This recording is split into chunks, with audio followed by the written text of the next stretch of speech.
Chicago Mayor Rahm Emanuel has been forced into a tough runoff election after failing to gain 50% of voters in his re-election bid.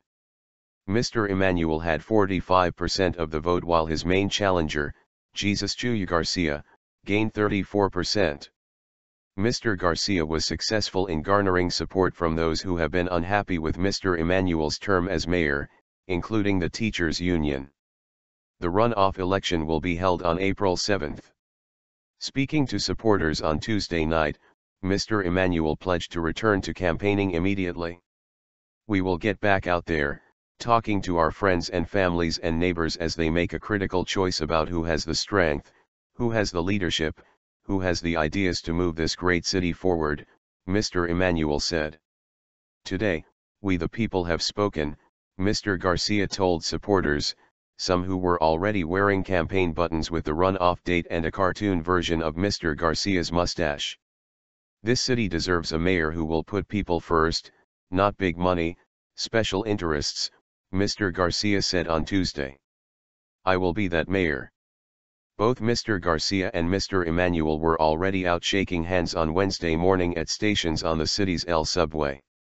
Mr. Emanuel needed 50% to avoid a runoff, and had fundraised extensively, $16 million, £10.3 million, more than 4 times his challengers, over the course of the campaign. President Barack Obama also endorsed Mr. Emanuel, who was Mr. Obama's first chief of staff, for re-election. Mr. Garcia, who was born in Mexico and raised in Chicago, is a county commissioner who jumped into the mayor's race in October after another likely candidate, Chicago Teachers Union President Karen Lewis, was diagnosed with brain cancer. During the campaign, Mr. Garcia and 3 other challengers criticized Mr. Emanuel's push to close dozens of schools and his large fundraising operation. Joyce Rogers, who is retired, said she believed the school closures cost the mayor the trust of the city's African American community.